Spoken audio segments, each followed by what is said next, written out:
అందరికీ నమస్కారం. నీ సహజ స్థితిలో ఉండు భగవాన్ శ్రీ రమణ మహర్షి బోధనలు పుస్తక పఠనం 45వ రోజుకి స్వాగతం. పుస్తకంలోని 4వ భాగం ధ్యానము యోగములో 4వ అంశం యోగము తర్వాతి భాగం విందాం.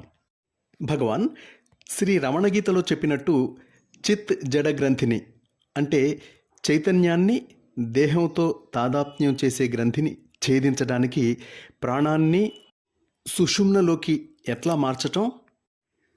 ఎవరిని నేను అనే విచారణ వల్ల కుండలినిని లేపి సుషుమ్నలోకి పంపాలని యోగి చూస్తాడు.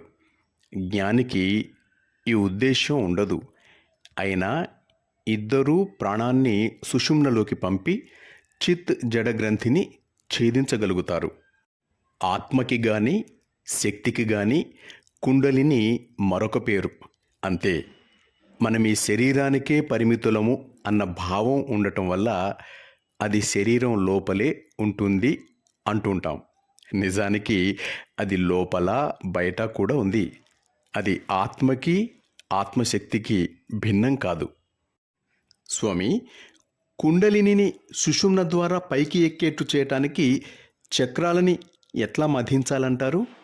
దీనికి ప్రాణాయామాన్ని ఉపయోగిస్తాడు యోగి. జ్ఞానికి గల మార్గం అన్వేషణే. ఈ పద్ధతి వల్ల ఆ మనస్సు ఆత్మలో లీనమైనప్పుడు కుండలిని లేక శక్తి తనంతట తానే లేస్తుంది. అది ఆత్మకి భిన్నం కాదు కదా. కుండలిని సహస్రారంలోకి పంపటానికి యోగులు ఎంతో ప్రాధాన్యమిస్తారు. ప్రాణం శరీరంలోకి ఊర్ధ్వ భాగం ద్వారా చొచ్చుకుంటుందని శాస్త్రవాక్యం.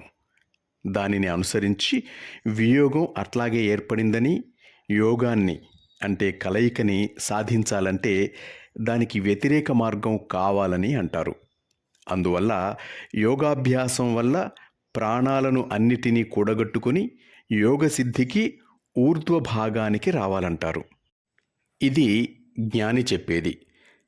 యోగి దృష్టిలో దేహం ఆత్మకి భిన్నం. ఈ విభేదాన్ని ఒప్పుకుంటే సంయోగానికి యోగాభ్యాసం అవసరం అంటాడు యోగి. నిజానికి దేహం మనస్సులో ఉంది. దానికి స్థావరం మెదడు. మెదడు పనిచేయటం కూడా ఇంకెక్కడి నుంచో వచ్చే రశ్మి వల్లనేనని యోగులు కూడా ఒప్పుకుంటారు. జ్ఞాని ఏమంటాడంటే ఆ రశ్మి ఏదో ఒక మూలాన్నించే వచ్చి ఉండాలి, కాబట్టి ఆ మూలానికే నేరుగా వెళ్ళాలి, వేరే ప్రదేశాలకి కాదు. ఆ మూలమే హృదయం, ఆత్మ అని. ఆత్మ బయట ఎక్కడి నుంచో వచ్చి దేహంలో ఊర్ధ్వభాగం ద్వారా చొరబడదు. అది ఎల్లప్పుడూ కాంతివంతమే, స్థిరమే, నిశ్చలమే. దానికెప్పుడూ పరివర్తనమంటూ లేదు. ఏ మార్పు ఉండని ఆత్మ నుండే ఉదయించే శరీరానికి, మనస్సుకి మనిషి తనని తాను పరిమితం చేసుకుంటాడు. కానీ ఈ రెంటికి మార్పు ఎప్పుడూ ఉంటుంది. ఈ తప్పు తాదాత్మ్యాన్ని వదులుకోవాలి. అది జరిగితే ద్వైతమంటూ లేని సత్యం, ప్రకాశమానమైన ఆత్మ గోచరిస్తుంది. సహస్రార మీద ఏకాగ్రత పెట్టుకుంటే తప్పకుండా సమాధి వస్తుంది. అయినా వాసనలు ధ్వంసం కావు. అందువల్లనే యోగి ఆ సమాధి నుండి మేల్కొని తీరుతాడు. అతనికి బంధాల నుండి విముక్తి లభించలేదు కనుక. సమాధి అవస్థలోని ప్రశాంతతని భంగపరుచుకోకుండా ఉండటానికి అతను తన వాసనలను తుడిచిపెట్టేసుకోవాలి.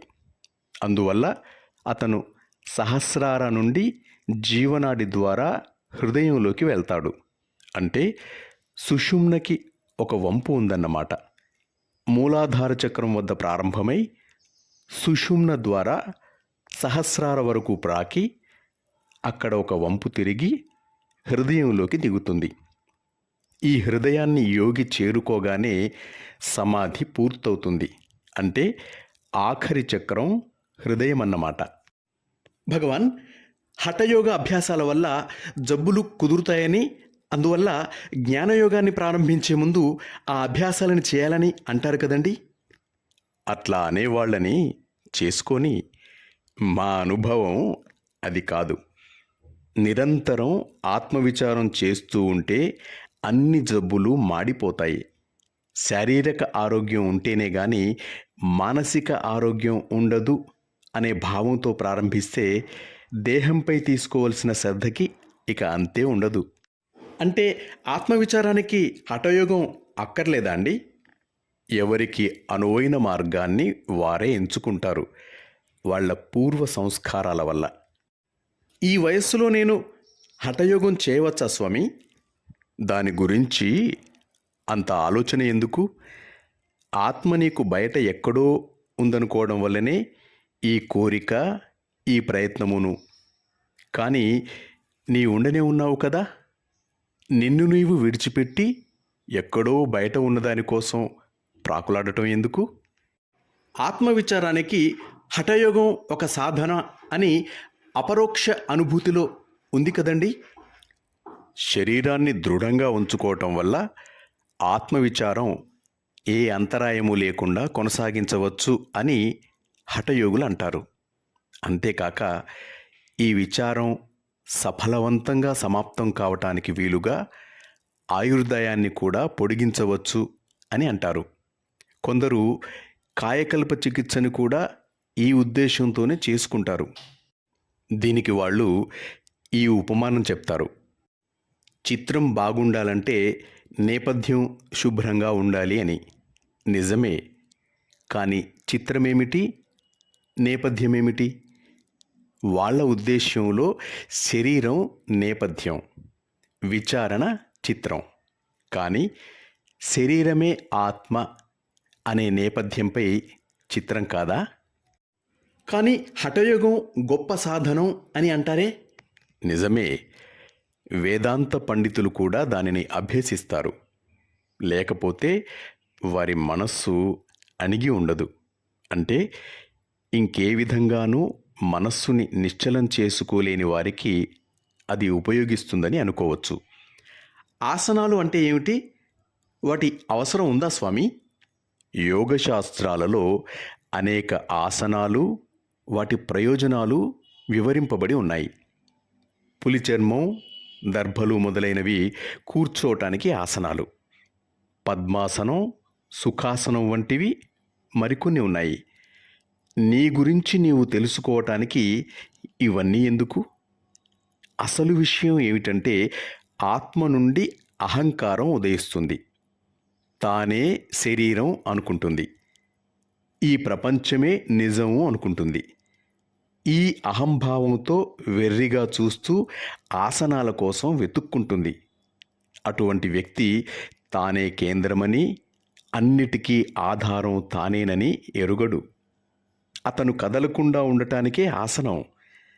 తన నిజస్థితిలో తప్ప అతను కదలకుండా దృఢంగా మరెక్కడో ఉండగలడు. అదే అసలైన ఆసనం.